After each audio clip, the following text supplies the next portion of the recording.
আমরা গর্বিত।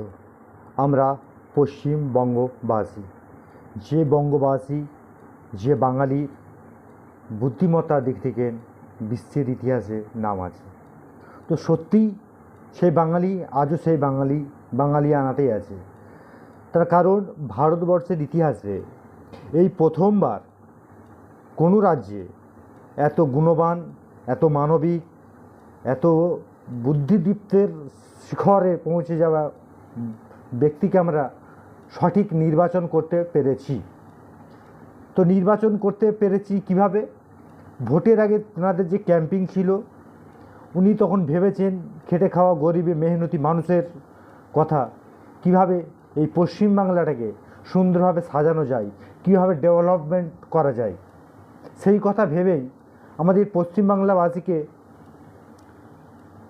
যে প্রতিশ্রুতি দিয়েছিলেন, যে প্রকল্প দিবেন, যার ফলে পশ্চিমবাংলা এগিয়ে যাবে। হয়তো এখন বর্তমানে কাকি, জেঠিমা, পিসি, মাসি, দিদি, বোন সকলে হয়তো অন্নপূর্ণা ভাণ্ডার নিয়ে টোটালি ব্যস্ত রয়েছেন। কিন্তু না বোন, অত উগ্রতার কিছু নেই। আমাদের দরদি মুখ্যমন্ত্রী, মানবপ্রেম হৃদয় ভরা মুখ্যমন্ত্রী অনেক প্রকল্প রেখেছেন।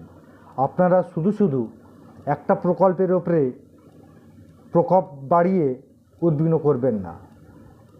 সেই প্রকল্পগুলো আমি একটু আপনাদের মনে করিয়ে দিই।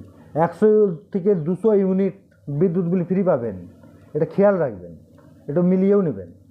হাসপাতালে যদি কোনো গর্ভবতী মহিলার বাচ্চা প্রসব হয়, সেখানে আপনারা 21,000 টাকা করে পাবেন।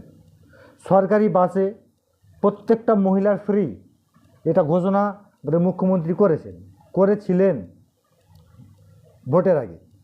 তো আমরা বিশ্বাস করি বা মেনে নিই যে আমাদের সেই মুখ্যমন্ত্রী আমরা পেয়েছি যে কথা দেয় কথা রাখবে।